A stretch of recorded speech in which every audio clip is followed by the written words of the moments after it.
Hello and welcome to Fresh Face One Shots. My name is Joey. And I'm Jacob. And today we are back with Wonder Woman by Tom King. Today this is issue 10, the end of our current story arc in this particular title.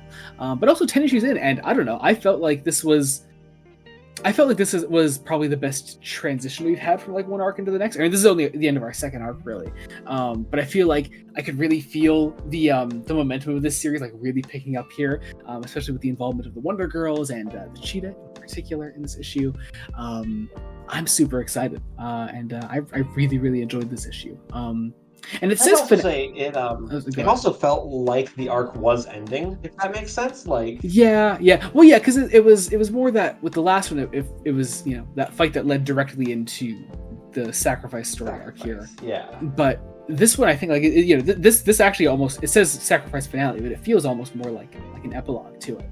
I feel like it properly ended unlike the last two issues, and this is more like picking up the pieces, and I'm really down for that. Now, some of this could be because we have an Absolute Power tie-in coming in a couple of months? Next month. Next month, yeah. It's next issue, yeah, because actually they thankfully they're now including Absolute Power checklists at the end of our issues here. So actually, for those that don't know, we're covering Absolute Power. I think I counted there are 32 issues in this event, plus tie-ins altogether. We're covering about 11 of them, I believe. We're doing the 5 main issues. Yep, plus all the tie-ins for Superman and Wonder Woman, of which there are 3 each. So that's 6 plus 5. Yeah, so 11 altogether. Okay. So yeah, so 3 each. We did not pay attention to the checklist in the back. Like I probably should have. Oh, you probably should have. Yeah, because the event is running through September apparently. So, well, actually, really through October, but there's only one issue coming out in October, and that's Absolute Power number 4. But yeah, the bulk of the event is July, August, and September. So, yeah. Anyway, we also have, for those that keep up with all the one shots. First off, bless you. But for those that keep up with all the one shots, we have 4 issues that we're covering next week. Wish us all the best. Potentially 5? Oh no, is that one out next week too, or no? It was out this week, but we forgot about it. Oh fuck, you're right. Time sucks. Anyway, time sucks. And here's the thing. This week was also supposed to be an Action Comics week, but Action Comics 1066 is also out next week. So yes, I think it was delayed. I think it was originally supposed to be out this week. Okay, cool. But now we're getting both. Yeah, normally we wouldn't get both the last 2 parts of House of Brainiac in the same week, but I think Action was delayed. So so they're both coming out next week. Yeah. So maybe we combine those into one video because let's do separate videos. Get more content. Okay. Get more content. Come on. Anyway, let's talk about this issue. Yeah. So we finally have an issue like full of Wonder Girls content. Well, aside from that one where she was recruiting them, but this felt really nice to have an issue has the like Wonder Girls interacting, and as well as I think we have a lot to talk about in this one. I will say I particularly like Diana's aftermath initially on the beach. I also like the first scene with the Wonder Girls really acting like this almost teaser of levity to set a. It sets a more hopeful tone than the last however many 3 issues. It's just a really fun setup for like making these really nice character dynamics. It's just like, okay, we're on this runway. We have to get the invisible jet. We have to fly it to go meet with Diana. Where is the invisible jet? That's all the setup is. And it's and like Cassie like bumps her head on it. It at least like some really fun interactions. Then like trying to figure out how to fly it. It's really fun. It's a fun sort of a B plot to this issue, and I really enjoy that. But where the bulk of this issue shines is Diana on this island where she comes across one Barbara Minerva, the Cheetah, and look. I'm getting mixed signals from the last issue going straight into this one. I wouldn't complain if this was the one that we went with. Is all I'm saying. I mean, I don't think it's going to happen. I think Tom King is far too much of a Diana Steve shipper to let this happen, because, and I'm going to be honest, that's kind of a shame. Yeah, I don't know. I could genuinely see it going either way. Well, because this okay. somebody is coding this as a relationship. Probably both King and Senpei are doing it. Mm-hmm. Some of it is done through the art, but also some of it's done through, like, the actual dialogue, and the words have this so slight layer of plausible deniability. Well, I think it's the thing obviously there's the whole scene with him by the fire towards the end, but the thing that really tipped me off, that I think is most making me lead into it, is the fact that their initial fight is stopped by Diana saying, well, so the dialogue goes like, Cheetah says like, I would, Diana says, Diana says, you never made me angry, only sad. Cheetah says like pity. Diana says, no, not pity, hope, and love. And that is what causes Barbara to stop fighting. Yeah. That specific line. And I mean, it's possible. It's possible. If King does it, I hope he commits to it. I would hope so too. Like, don't let this just kind of drop off, which is very possible. I don't know. I would also start dying laughing if this was the second Tom King Trinity, one of the Trinity solo books to heavily focus around a relationship with a cat-themed former antagonist. But I mean, hey, would be funny. We can still have an evil cheetah, because there is the Golden Age cheetah. Absolutely, and there's Golden Age Catwoman. So I mean, hey, it's all there. I mean, Golden Age Catwoman is also still Selena Kyle. Like, Barbara Minerva only started to exist with George Perez. Yeah. But yeah, it's the issue is still an extended fight. Really trying to explore the relationship with Diana and Barbara, and it's kind of focused on Diana more heavily than anything. I think this might be some of the. I mean, this arc has been the most heavily focused on Diana, but I think this is the first issue where we get the closest we've had really to Diana's full perspective, if that makes sense. Yeah. While still keeping the narration from the Sovereign that King has been doing for this whole run, which I have a feeling might be dropped soon. It seems that way. I don't think it'll be fully dropped until we actually get to the end of the Sovereign's story, like when he decides to stop talking to Lizzie in the future.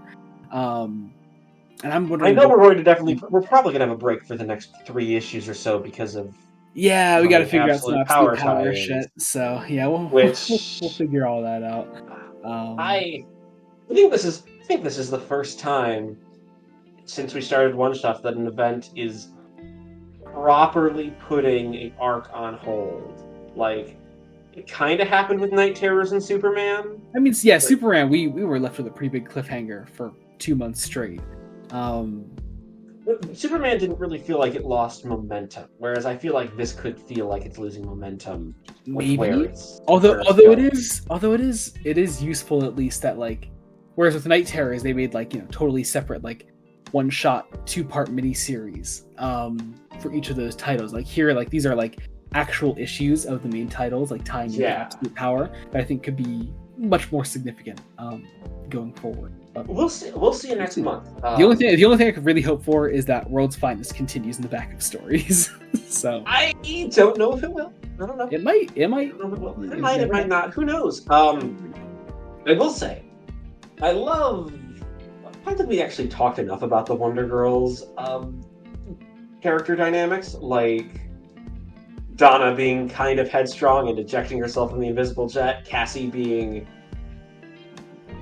kind of terrified of heights despite, flying, being able to fly, and then Yara just kind of fucking with them both the whole time. Yeah. They're very fun. In the main podcast, I think, wow, so many characters I want to read, so little time. So many. It's so. This is something we lament all the time on the main podcast, which you should listen to. It's only gonna get worse as we do more one shots. You know this, Joe. Yeah. There's so much, and it's a good thing that there's so much because you never really run out of things to explore. But it's so much anyway. So the fireside scene here is the thing that I've really seen people losing their minds about on Twitter, which rightfully so. It is some hard, Tom King very much implying some things about Diana and Barbara, and how they sort of it's lesbian subtext. That's what this and is. Like, potentially how they've sort of always felt about each other. And it could be interesting to explore. I've seen some people on Twitter being a bit like, I really hope this isn't just bait, because yeah. I mean, here's the thing: if it stopped here, it would not be bad. If Tom King continues to push it and doesn't commit to the relationship, then it would be a bad thing. I think if it's just this issue and the relationship doesn't develop or anything, I would be okay with it. Also, honestly though, I'm maybe more interested in this relationship than I am with Diana and Steve. Oh, same here. This is totally uncharted waters here. It's uncharted waters. Also, like the way King has used Diana and Steve. Maybe he was just trying to make a statement about like classic comics and classic comic book relationships. Mm-hmm. And then he might be giving Steve Trevor a different role. Who knows? That's possible. Yeah, very possible. But I also know Tom King is kind of a shipper. Like big shipper. I mean, you're well aware of this. You've read a solid chunk of his Batman run already. I have read 12 issues of his Batman run. I thought that was 15 issues. 15 issues of his Batman run. It was plus tie-ins. Plus tie-ins that were written by King. Yes, the man is a shipper. Yeah, I mean, in my opinion, in the best way possible. Because he cares. I think King, maybe a hot take. I think King at least uses these ships as a way to actually explore not just how fans see these characters, but how these characters would actually react in these situations. And so I think that, exploring Diana and Barbara in this way is more than just saying this is something the fans want, let's do it. It's actually looking into their history together, and I really enjoy the way King is handling it. I think it's something that, honestly, that King needs to actually see. I kind of would prefer it if it isn't just left here. Like, no, I want more. Yeah, I would love to see this keep going. Absolutely. He has opened a potential. He has opened a box, and a box that box can no longer be closed. Like you have. So yeah. Yeah. Anyway, but I do love sort of the note the issue ends on then with the Wonder Girls arriving on the island, picking up Diana and Barbara, and they're just sort of being this immediate animosity between Barbara and the rest of the Wonder Girls, like her being on the team now. And yeah, I really enjoy it. And also there's always some really great narration from the Sovereign throughout all these. But that's neither here nor there. Yeah, a lot of the Sovereign being about how the Sovereign kind of messed up in letting Diana escape. It was like, I was trying to break her, but for some reason it didn't work. Yeah. I'm still wondering if Tom King is working through some of his CIA shit with it. People are always kind of throwing that around, and I totally get where it's coming from. No, like in this character specifically, it feels like he's trying to make... Oh, in the Sovereign? Yeah, I suppose. Although I do like... commentary. Yeah, I do like that this character is specifically cast in a villainous role. But I haven't really seen... Yeah, but people can throw those accusations around all the time, and I could totally understand where those are coming from. But I don't think that commentary is really permeating this entire series in the way that it maybe does some other King titles, specifically one upcoming one that people are already kind of bitching about.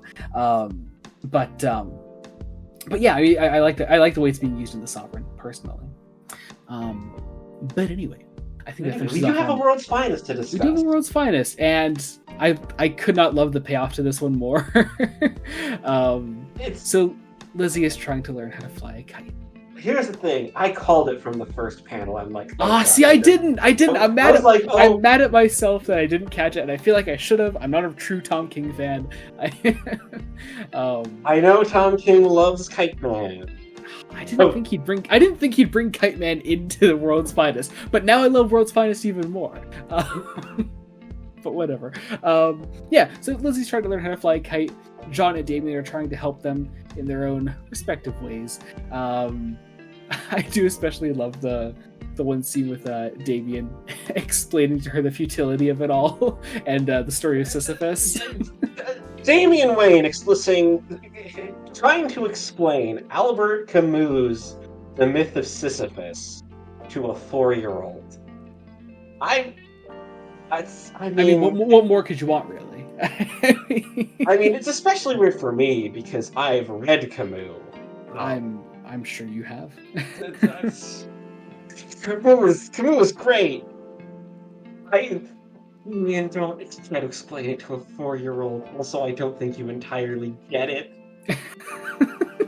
The lesson that Damien pulls from it and tries to teach to Lizzie is, and I quote, "The lesson there is to acknowledge that nothing in the world has any meaning. Religion, morality, friends, family, friends, even kites, all worthless. Whatever happens, we're all going to be thrust one day into the endless void of death. We need to face that one truth with open eyes and give up on the rocket and do the best we can." Again, I can't tell if that's meant to be Damien as a character, because that is very possible. Damien could be an edgy little shit. He is. Or if it's Tom King not understanding existentialism. I don't think I don't think that's Tom King speaking. I think that's him writing Damian Wayne. Also, anyway, we haven't really commented on Bell. I love some of these Bell and Ortega panels. Ortega's art, like almost every single one of these installments. Yeah, but we haven't done it enough. Well, fine, I love this specific panel. It's like it's right near the end, with Damien trying to untangle the string. Like there's just something. Oh, I see it. Yeah. That one's great. Bell and Ortega always does a fantastic job with these. I also just especially love that we finally have another story with Lizzie in that little Robin outfit that she had back in part 1 that I really love. Yes. It's cute. My one critique of these World's Finest things is I think they should maybe drop just the different parts, because it isn't. It's not a continuous story. Yeah. It is not a continuous story. No. Which it should be more like World's Finest subtitle. Give us a little subtitle. Yeah. But anyway, but basically the whole thing is Damien's big idea to teach Lizzie how to fly a kite is to go break Kite Man out of Arkham Asylum and have him teach Lizzie how to fly a kite, and that is the story, and it is adorable. Also, there's a great hell yeah in there, because what more could you want? But anyway, I think that about covers that. It was great. I think it also dealt with some of the fallout from the last issue particularly well, subtly. I think you and me definitely both kind of came off a little rocky from the last issue, and I think this one especially has sort of restored any potential doubts that I may have had brewing after issue 9. I was really into this issue as a whole, and very excited to see where we go. I'm kind of excited for some Absolute Power tie-ins to maybe kind of take a step back from some of the heavy shit that Tom King has been doing, which I'm not complaining about. And hey, maybe it'll be just as heavy. I could be totally wrong, but no, I'm kind of excited to sort of take a step back. Maybe it'll be big, stupid comic book event bullshit that will make no sense. But I mean, hey, I'm kind of down for it right now. So I just hope it doesn't stop everything completely in its tracks. I hope we can keep some of this momentum going. But I guess we'll find out. So, and I'm sure there are threads, because I also feel Absolute Power is going to be also setting up the new sort of their new are they calling it the Absolute Universe initiative thing that they're doing? I don't know much about that. I'm sure you're right. I know it's it's DC's second attempt at doing the Marvel Ultimate Universe thing I actually did not really know anything about this. I think that's what it is. I could be totally wrong. I mean, I'd be down for that, and I'm assuming since Mark Waid is writing that, it's probably going to be more a reason to get sort of his take on DC continuity into another universe. Because I mean, hey, it's cool as hell, and his World's Finest stuff is fantastic. But anyway, I think that about does it. In the meantime, before our next issue, be sure to check out however many videos we have releasing next week. Check all those out. Too many. Like too many. It's Absolute Power Ground Zero, Action Comics 1065? 65 or 66? 1066. Yes. Superman 15 and Batman Brave and the Bold number 14, and probably something else. I think if I remember what you're referring to. We were probably going to be doing Hope, the Pride Month special. That's okay. I thought that's what you were referring to. Yeah. It'll happen. Yeah. Anyway, but yeah, I think that does it. Check out the main podcast, Fresh Face Comics. We just finished our current block of DC episodes with Jeff Johnson's Justice League. We're going back into Marvel with Stan Lee's Spider-Man once again. That I think we're both kind of struggling through reading right now. Oh yeah. Once we're done recording, I am forcing myself to read more of it tonight because I have to. Yeah. But so check out those episodes, and also our link trees will be in the description below, our socials and wherever you want to follow us. And I think that about does it. So thank you all so much for watching. Until next time, this has been Joey Morgan, Jacob Licklider. Goodbye. Goodbye.